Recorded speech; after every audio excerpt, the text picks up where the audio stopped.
Before we go into the next couple, I want to give two people a chance to talk about a movie that most of us haven't seen, so we didn't rank it. So before you all ask, where was this movie ranked? Most of us hadn't seen it, so I'm going to give D3 and Big Joshy their moment to talk about Lego Batman. When Phil sent me the idea about doing the podcast, he sent me a list of about 12 Batman films or 11 Batman films. And I'm like, how is Lego Batman not on this list? For me, I had it number 2. It's that good. It's number 2. Number 2, wow. Number 2, okay? It's amazing. And once you realize that it being a Lego movie doesn't matter, like, it takes you away. You're in the imagination of whatever studio did the film, and it is breathtaking. You selling it. I might have to watch it. I'm serious. The comedy spot on. The references spot on. I enjoyed it more than the Lego movie. Everybody loves the Lego movie. Yeah, I think I enjoyed it more than the Lego movie too. For me, it takes all the campiness that's in the previous films, like the live action films, and it doubles down to almost making fun of itself in a sense, which even makes it even funnier. And Will Arnett as Batman and Bruce Wayne is just iconic. I actually just am distraught that me and Bobby are the only ones that have seen it. Definitely enjoyable. It's a good family film. Like you don't have to understand hidden references or to appreciate it. I'm sure y'all as kids will enjoy it too. Just good time film, like good fun film. Like if I'm in a mood or whatever, and that'll take me right out of it in a heartbeat. Oh my god! I just love this movie. It's good. I will watch it at some point for you. Please do. Well, now that we allowed you to gush, we're going to go back to the list. I just wanted you all to have that moment, also so that the people on there in the comments were like, well, where's Lego Batman? Here's why it wasn't ranked, okay? We are aware. Hey, everybody in the comments, do me a favor and roast these guys for not watching Lego Batman, because it's that good. Thank you. Okay. All right. We're going to get back to the list. So we're going to 5th place. All right. Coming in with 44 points. This movie, 87% tomato meter score, 90% audience score. This is none other than the final of this Nolan trilogy, starring Tom Hardy, Anne Hathaway, Christian Bale, and Michael Caine. It is The Dark Knight Rises. The highest person to rank it was Big Joshy, ranked it 3rd. And The Mountain, D3, and Vitamin J all gave it 6 points. And they ranked it last. But Max and I both gave it 8 points. Talk about quotable lines. This one had some quotable lines. No one cared who I was till I put on the mask. Do you feel in charge? Oh, you think darkness is your ally? And we give it back to you. The people. Bane in this movie definitely had the most quotable lines in the film. And once they fixed his voice, because they did like the teaser trailer and you could barely hear him, so they amplified that, and I liked it. I felt like it was a good rendition of the character, even though he's not Spanish or in a luchador mask. It's still much better than the Batman and Robin version. Well, yeah. Yes, it is. There's no question. Where was the Venom, Jacob? Where was the Venom? He has like the painkillers. That was like as close as they got.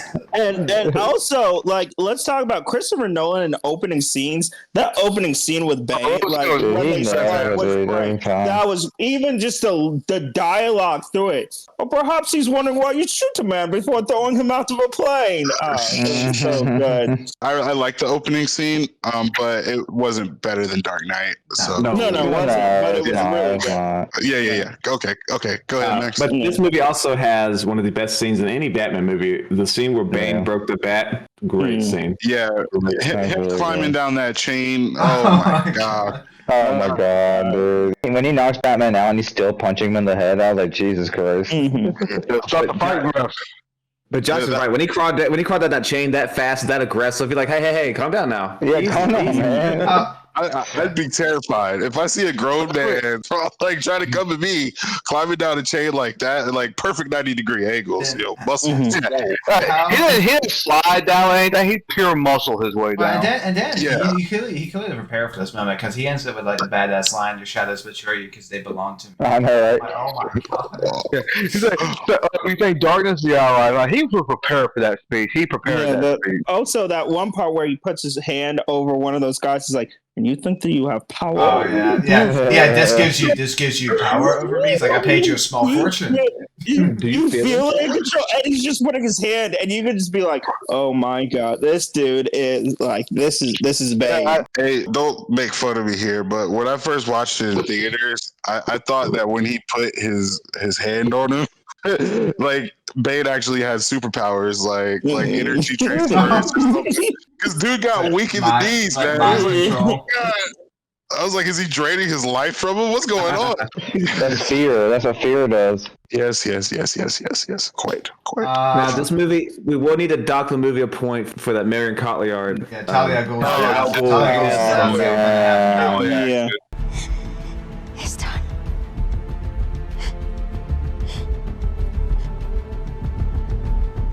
Gonna have to dock you. I can't believe that's the one that made the cut. She's like, Yeah. I remember, I think it was how it should have ended. They made fun of her and they're like, did she just die? Yeah, I think so. Like, they mocked the death scene. He needs to do a George Lucas and recut that movie and do it. Yeah. Can y'all imagine the movie that we would have got if Heath Ledger was still alive? That would have been generational. I am glad that they didn't reference him after the fact. I was like, fine, let's just, since he's gone, let's just leave it. Yeah. I know like the novel mentioned that he was like the only person who left in Arkham. Because Bane didn't want to let him out. That's the only mention, like in the novel of the story. I was gonna say it was really good, very anticipated. We saw opening night. Remember, we stayed up, and this was back when openings were at midnight. We all stayed up. And this was before they assigned seats, so we had to get there an hour before to get good seats. Mm-hmm. We watched Dark Knight, Batman Begins, and Dark Knight before we went to go see it. Anne Hathaway's Catwoman was good. Hold on, before we get to talk about her, during our experience in the theater after it, I remember Philip got up and hugged Hunter and said, "Nolan did it again." I remember that. It was so Nolan good. did it again. It was good because like there's a lot of anticipation. This is the third one. Like, hopefully he doesn't really drop the ball because so far at that point he had bangers. I mean, he still had banger after banger, but like it was a high bar. But as Jake was saying, Catwoman, I thought she was a pretty good Catwoman. I know Hunter likes it for other reasons. We know. Hunter, calm down. Yeah. I'm smitten. She's the best. I liked how Nolan made it like a big time jump, like 8 years in the future. Yeah. Kind of gave us a broken, battered Bruce Wayne to start. Well, yeah. Well, because he's trying to go like more realistic, and that would be realistic. Like you cannot be fighting crime, without getting battered. Well, and also the way he left The Dark Knight was like, okay, the Den Act, and they got all that. Yeah. Like, I like when the movies like overlap and have those things like that connect each one. We haven't even talked about that fantastic scene with Michael Caine once he thought Batman was dead. Oh yeah. Yeah. Great. You felt it right here. You felt it right here. Like, Well, then talk about the ending. I mean, Batman actually gets a happy end. Yeah, no, right? Yeah, it's the complete arc since Batman Begins all the way to Dark Knight Rises. The way he ended it, it was a little different seeing him like go into retirement. Yeah, and thank you for some cool twists and turns throughout. So, great movie. All right, we're going to go into our number 4. It came in with 47 points. This movie had an 82% Tomato Media score, 88% audience score. One of the top critics says this movie leans hard into the show's retro future aesthetic and doubles down on its fondness of the hard-boiled 1940s detective era that birthed the Batman in the first place. It came out in the 90s. It is voiced by the legendary RIP to Kevin Conroy, Mark Hamill. This is none other than Batman: The Mask of Phantasm. Hunter, the Mountain had 10 points with it at the highest, and then Big Joshy had 6 points with it at the lowest. So yeah. Phil, just to clarify, it was made in the greatest year known to man, 1993. 1993. You're right. That Was it that great? You found that out, Josh. It was. All right, quit fellatioing yourselves. Let's talk. All right. I recently rewatched this movie just like Jacob, and I think Philip did. And there are some scenes I remember as a kid that I did not care about that I thought I was definitely much more interested in now. Like when Batman is pleading with his parents at the gravesite, I felt more the emotion. He just wants to have a normal life. He wants to ask the permission so that way he doesn't have to be Batman anymore. And you just really feel that. It's like bartering. He's like, I can give money. You know, I don't have to. You could feel it. When I was a kid, I was like, "Shut up, Bruce. Let's go back to being Batman." But now you're like, "Oh, you feel bad for Bruce." Mm-hmm. It was a great original character too. They brought in. Yeah, I'm kind of surprised they haven't. Like, have they brought that back to any other media? She was featured in Batman Beyond. Batman Beyond, because she was originally going to be the assassin to Terry McGinnis' parents. So, does she show up as the Phantasm in Batman? Yeah, you see the Phantasm. I think it's also interesting because it ends off like it doesn't end off happy. It ends off with both characters being sad because he loses her and he kind of loses like I'm never going to have this normal life. This is what I am. Yeah, he's resigned to being Batman. It really does hit more as I got older. I didn't really like get the full gravity of everything of him trying to be happy in this life. And of course, the performance with Mark Hamill as the Joker is always great.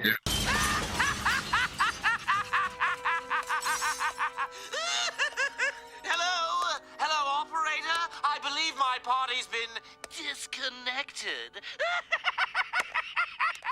And again, like I said in the other movies, you just don't understand how evil Joker is as a kid. Like putting those people with laughing gas is like that's pretty torturous if you think about it. Yeah. When he killed that guy that went to him for help, I wasn't expecting that as a kid. Yeah, the old mobster. Yeah. Well, I never even got they died as a kid when they were smiling. I didn't even like put it. It's like, oh, they're like paralyzed or something. Yeah, I think I thought that too. Like they were just paralyzed by the smiling. gas. No, they did.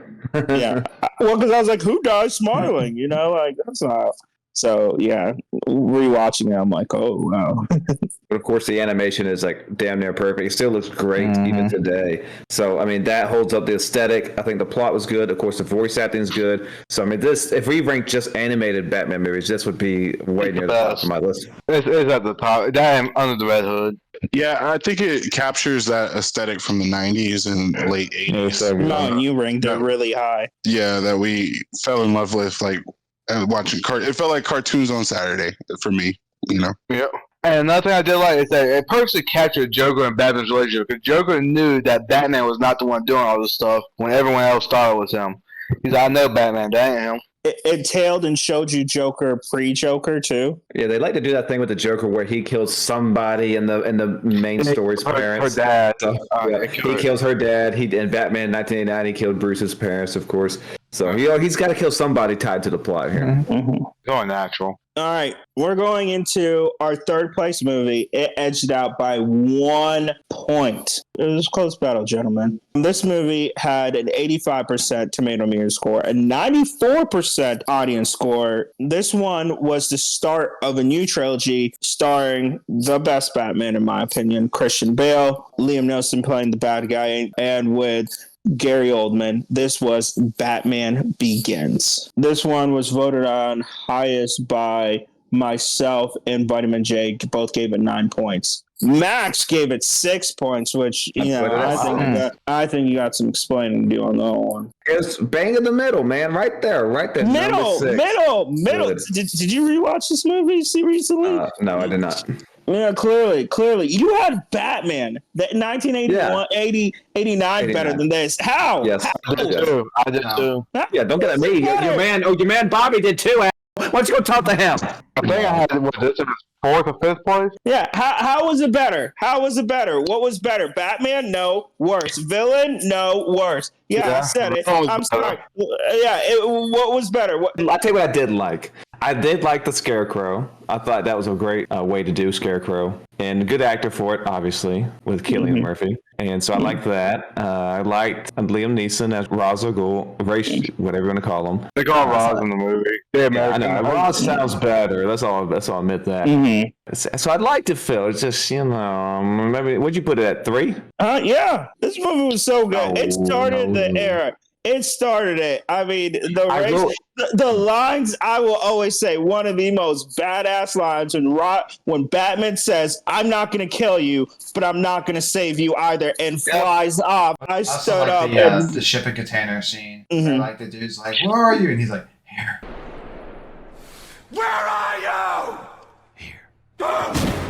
Such a great reveal when they showed Batman's outfit. Now, everyone has their opinions about the Bale voice. I think it gets worse as it goes on. Yeah. But I think it's definitely the best. Dark Knight, it was good. Yes. I would say of the trilogy, this is the best. Of the Nolan trilogy, this is the best Batman movie. So for me, this movie gave us a really good origin, like year 1, year 2, and it took away from it didn't really give us like a detective aspect to it. It more was Batman trying to fight the mob. But before all that, before him coming back to Gotham, he still has to deal with his parents' death, and he has to train to become like physically capable of being Batman. And Nolan managed to capture all of that in the 2 hours and however long. And he lost his house. His house got burned down. And can you tell how many people Batman killed in this movie? When he set the League of Shadows place on fire, I'm pretty sure not all of them escaped. Bad guys don't count. For me, I feel like Batman Begins set the standard for what was to come from Christopher Nolan regarding the rest of the trilogy. I never imagined Dark Knight could be that good, but it all started with Batman Begins. What also made this movie pretty good was he brought it to this like realistic, and as you saw him become the Batman, they explained, okay, how is he going to get this? How he's going to get his bat car? All right, where did he go to learn training? And remember how we all hated the Hulk because it takes forever for him to turn into the Hulk. It takes an hour for him to turn Batman, but the story's so good, you don't even care. Yep, no, Christopher Nolan, master of storytelling. But we also need to give credit to Hans Zimmer for the score in these movies. He is fantastic. Oh my gosh, great. Overall, great movie. We're going to go into our number 2. It came in with 58 points. Pretty much everybody put this movie second, except for 2 people. 85% tomato meter score, 87% audience score. This one came in with a great review of, it starts with an original vision of a hero, has an inspired cast, creates a self-sufficient story, and elevates it with stylized direction that's in line with the film's substance. This movie is the most recent one to come out. It, again, was Battinson, and it features as well Paul Dano, Jeffrey Wright, and Zoe Kravitz. It's none other than The Batman, directed by Matt Reeves. Applause. I'm applauding. Is that your number 1, Josh? No. No, it's number 3. Okay. It was The Mountain and Big Josh who voted at number 3. Yeah, it was close, really close to put it ahead of Dark Knight Rises, but there was just certain elements to it. There's only one moment I truly disliked, and that was when he went top speed and hit the little bridge. Yeah.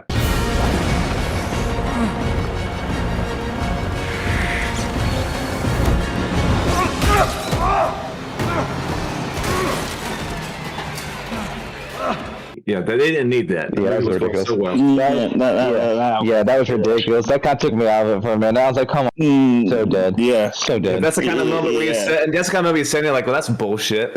Yeah. I'm like, he hit so hard, dude. So hard. I can accept that his armor is bulletproof, but, impact proof like that? No way. Also, I did love the detective aspect of the movie. It's definitely the best detective Batman movie. Yeah. I love the score, the Nirvana score with it. Awesome. Yeah. But the way they introduced Batman in the beginning of the movie with the criminals talking about him and he comes out of the shadows. Yeah, because you kept thinking that he was about to pop out, but they saved it for the best possible opening for Batman to walk out of the shadows all sinister. Oh, vengeance. This Batman don't hold back. Oh yeah. He whooped that guy's ass that tried to step up to him. Whooped his ass. Yeah. Don't All walk. right. He said, "Oh, you're gonna step to me? Okay, I'm gonna show you who I am." And if I would have seen that, if I was one of the other thugs, I would have been like, okay, clearly I'm not. Yeah, gonna I win this. would back now. Yeah, we did a whole review on this movie and covered almost everything. It's just that good.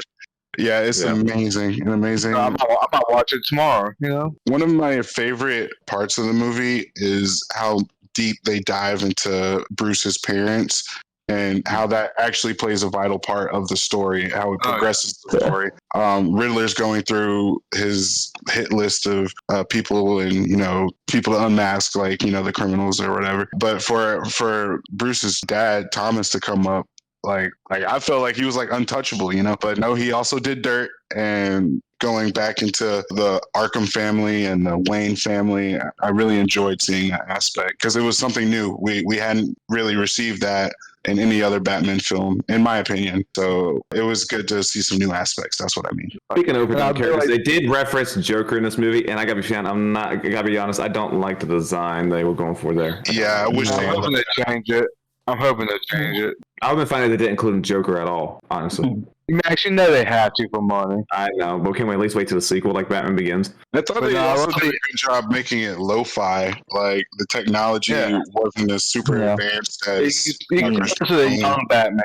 And yeah, he didn't have a Lucius Fox or this company that made his stuff. He like legit made all because his car is just like a super modded out. Modded out. I just like how this Batman will rely on other people for knowledge. Because obviously he's young, he doesn't know as much as he does when he's older. And he took a beating in this movie. He wasn't the perfect fighting machine either. He made some mistakes. This Batman movie is probably one of my favorite as far as supporting characters go. Jeffrey Wright killed it. Colin Farrell. Yeah, Colin Farrell. Oh my gosh, couldn't even tell. I was gonna say if I did not know it was him and I just randomly watched him, I would have had no clue who that. I would have been like, wait, what? That's Colin Farrell? Really? He was cracking me up, dude. He was like, hey, what are you showing me here? But no, Spanish. Mm-hmm. So this one also did a great job because I felt this one again. People were questioning Robert Pattinson because a lot of people just thought him as Twilight Boy. So like, oh, is he really Bruce Wayne? Because a lot of people haven't seen this like smaller works, which he's really good in. But well done, Matt Reeves. And also, like they said, we have a whole review that we go more into it if you want to check that out. All right. We are number one. We all knew what number one was going to be. There was no shocker. It was across the board, came in with 66 points. Everybody's number one. I was going to say, no way. Yeah, 94% tomato meter score, 94% audience score. I mean, it's the best comic book movie ever made. I mean... The Dark Knight is what we're talking about. If you go to IMDb, I think it's the third highest movie all time on their website. Well, this movie changed how we viewed comic book movies because this was the first one that really showed you can make a really great comic book movie. That's just a great movie. You're not even saying it's a great comic book movie. You're just saying it's a great movie as a whole. Like it really set a new bar. Oh yeah, it had one of the best opening scenes. Yes. Well, before we get to talk about opening, I remember even when the teaser trailer came out, and it was just the Batman logo with like the Joker card flying behind it and Joker talking. We were so hyped on that. We didn't need to see another second. I think we watched like 10 times, and that was when Heath Ledger showed the world how great of a Joker he was going to be. Because that backlash when he was cast. He is the reason when Robert Pattinson got cast that we were like, you know what, let's just see it. We'll give it a chance. People, they were questioning that, but this movie has so much hype for it, even before it came out to theaters, just because the marketing campaign for Dark Knight was pretty good, so we got people pretty hyped, and then also Heath Ledger's unfortunate passing added some more hype to it, I guess, if you can put it that way. Yes. Also, so we saw opening night again, midnight. And I remember there's that one scene where Batman goes with his bat bike and he goes up that wall and like turns around and it flips around. And then remember that guy says in the theater, the whole theater's quiet. Some guy's like, that's the coolest thing I've ever seen. And like everybody busted out laughing. We all left that theater just like everybody was just like, We just saw a masterpiece. We saw that movie at midnight. I then watched it that same morning with. Yeah, I think we watched it like 4 or 5 times. I watched it twice within 12 hours. Yeah, I was just about to say, I think this is the first film that I actually saw multiple times in theaters. But yeah, for me, Christopher Nolan knocked it out of the park. Everyone, Christian Bale, Heath Ledger, even the turn for Harvey Dent. I could not have seen it. Yeah, I could not have seen it coming. It was amazing, masterful, shot beautifully, and gave us the most realistic version of Gotham City to date, as far as like the feel of the city not being too comic booky, but feeling like it's set in the real world. But oh my gosh, there's so many great things we could say about this movie. I just love it. I love it so much. One thing I like that Nolan did was how he made Joker feel like a force of nature. Like he was just not just this man. He was going to be undeniable. He was going to get it done. It's just, can Batman stop him was the only question. So I like that. And I like the music. Every time it was Joker and he was talking to somebody, he would play that, like, you know, that noise, that build that tension in the scene. You want to know how I got these scars? He turns to me and he says, "Why so serious?" He comes at me with the knife. "Why so serious?" Just great stuff. And I love how he had the Jokers change his stories every time they asked him how he got his scars, how he just was all history. Just beautiful. One of my few complaints with this movie, very small, it's a very small complaint, was the third time. That ended? The fact that it ended at all, that was so good. I was like, I can do 2 more hours. But like, you know, when he says to Batman, "You want to know how I got the scars?" I really wanted to hear a third story. I was always like, he's like, "No, but I know how you got these." Though the line was great, but I was like, no, I wanted to hear a third story. Like, Batman, let the man talk, okay? Let the man talk. I wanted to hear. Let him cook. Let him cook. Yeah, what's he going to say this time? I want to know. Every scene with Heath Ledger was pure cinema. And fellas, are we still in agreement that he is the best comic book acting job ever? Yeah. I mean, who would be better? Some people may argue Joaquin Phoenix. I mean, Robert Downey as Iron Man nails it. But yeah, but this was just another level. He turned the Batman movie into a Joker movie. Yeah. And one, you guys, they know this. You all in the audience probably don't know. I have annoyingly quoted this movie to like extreme lengths where they tell me to shut up. I can dang near quote this the movie's 16 years old at this point, dude. Yeah, I can dang near quote it. Yeah, I can near quote this movie to this day. What do you mean near quote it? You can. You can. It just says how good it is. We've actually talked about this movie in best acting performances. We actually mentioned this movie and this role. And one day we probably will also do a movie review of this movie and go more and more in depth. It's phenomenal stuff. So there's our list. Did you agree with our list? Was there a movie we left off? Sorry, yes, you can talk about Lego Batman or any other one. Let us know below. Let us know your thoughts. Let us know comments, what you thought of the Batman movies. Thank you. Please like, share, subscribe, all that good stuff. Let us know below. Keep liking our videos. Keep watching them so we can get our views and get more content like this to you. Again, my name's Legacy. And I'm Max. I'm Bobby. I'm Jay. Hunter. And Big Joshy. May the discussion begin.